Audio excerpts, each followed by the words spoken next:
Olá, sejam bem-vindos ao canal Tem Lógica. No vídeo de hoje vocês vão sentir falta um pouquinho da minha imagem, porque nós vamos falar de dicas e referências que são apresentadas aqui no canal. Venha conferir.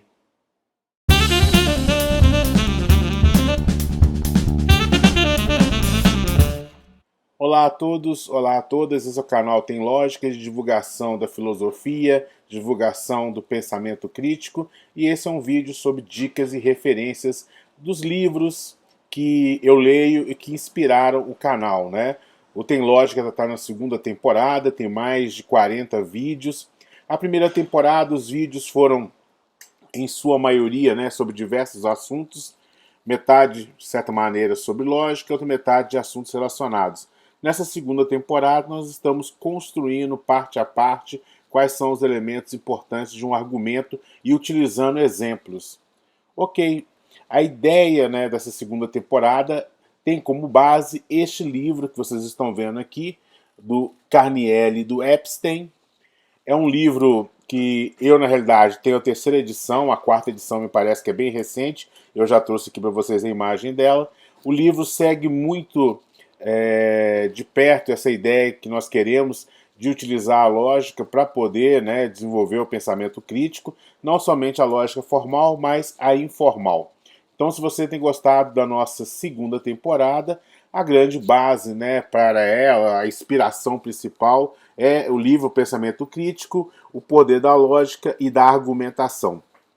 Aqui a quarta edição, que tem um capítulo especial sobre fake news, capa dura, né? Então, realmente é um livro que chega a uma maturidade num momento muito importante e ele é a grande inspiração dessa temporada, mas não é a única, né?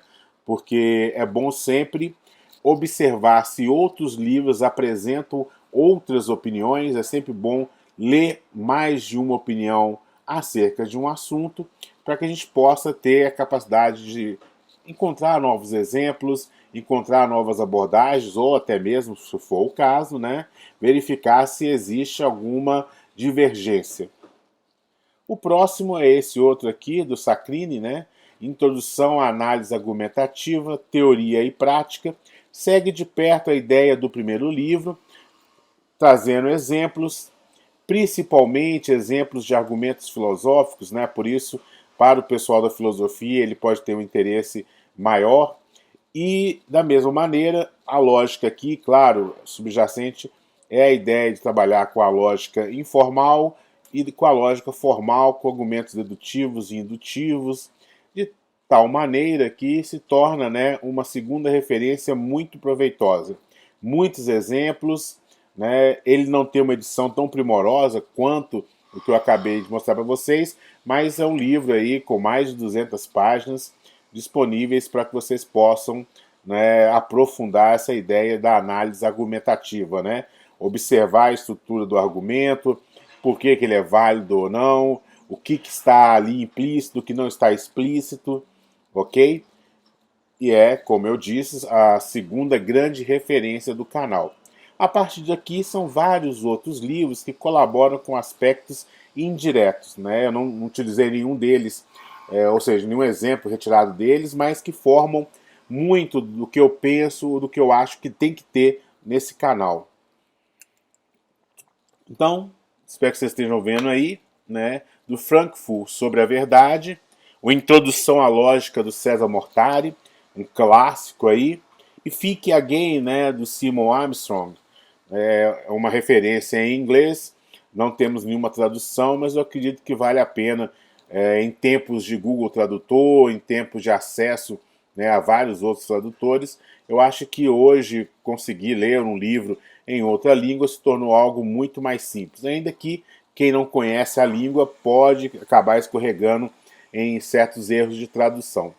Mas o primeiro é um livro muito pequenininho, ele é, quem tiver a oportunidade para procurar, ele de fato, né, é como se fosse uma edição de bolso, e tem aí essa discussão, a capa já morta, verdadeiro e falso, essa discussão sobre a questão da verdade, né, como é que ela importa, e por que ela importa, por que a gente não analisa outros parâmetros, né? Parece que tem alguma coisa que nós seguimos pela verdade, né?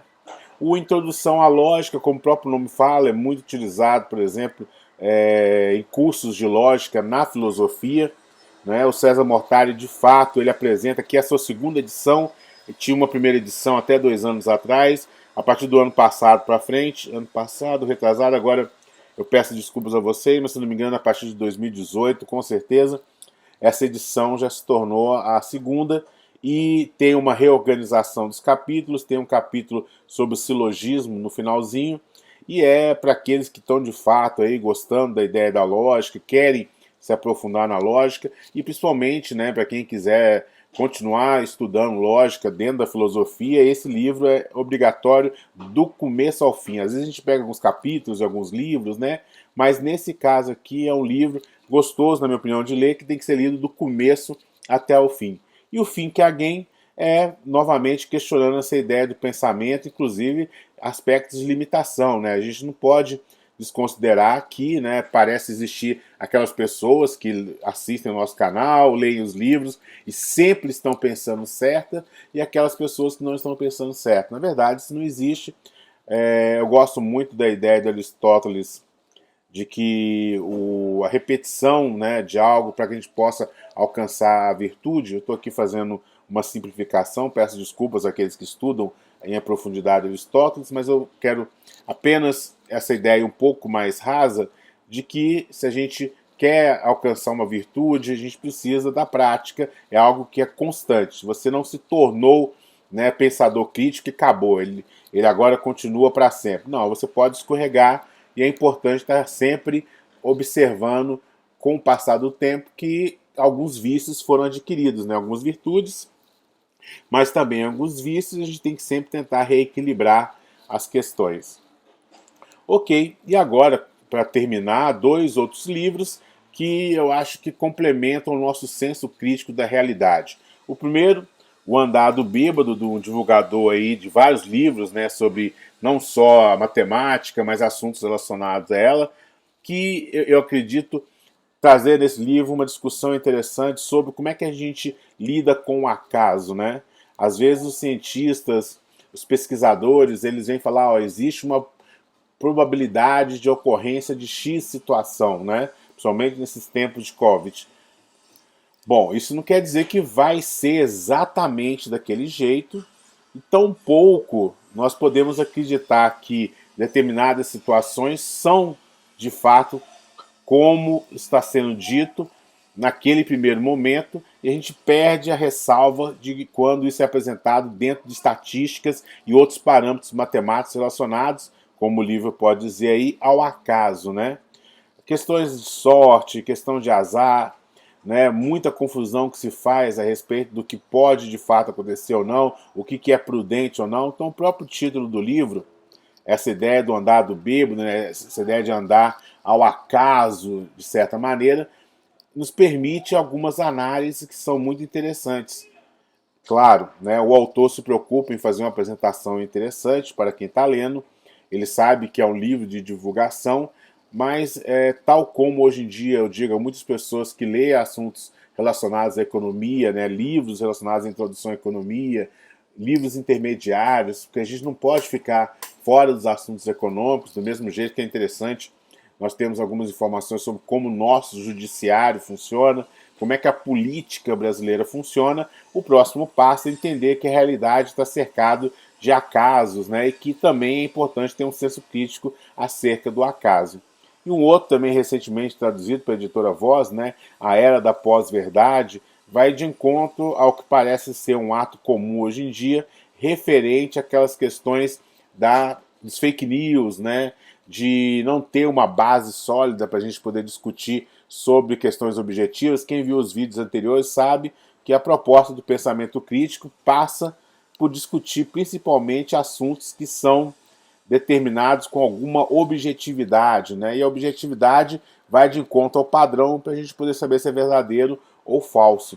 Aqueles assuntos que são muito subjetivos, como gosto, né, não faz parte de uma parte dos argumentos críticos que nós queremos analisar. E na era da pós-verdade, né, ou seja, a verdade não é mais o foco, pelo que parece, né, e sim a opinião da pessoa, a gente recai em aspectos de subjetividades, e que nos levam a discussões às vezes absurdas, como por exemplo o caso da Gabriele na CNN e outros programas que às vezes colocam no debate fatos científicos e opiniões, né? Ok, opinião é o primeiro passo para a gente poder começar a desenvolver o senso crítico, mas só ela não é suficiente. Nós temos que saber como é que os dados são apresentados. E por mais que a gente possa ler, né, um gráfico, né, sobre alguma coisa, você pode de repente estar deixando escapar alguma informação que é importante na estrutura daquele estudo. E muitas vezes o estudo requer conhecimento da área, conhecimento de matemática, então a interdisciplinaridade tornou-se um elemento de muita importância nos dias atuais que muitas vezes é ignorado.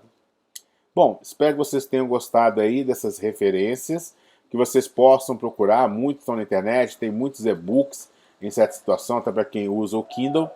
Esse é um canal sobre esses assuntos, então se você curtiu, ativa a notificação, compartilha para que outras pessoas possam curtir também, isso ajuda o canal, então eu agradeço a vocês que estão curtindo, a vocês que estão acompanhando, que estão deixando aqui os comentários, se vocês quiserem deixar outros livros aqui, ou se vocês tiverem interesse de outros assuntos aqui relacionados, eu posso nos vídeos futuros ampliar esse de referência.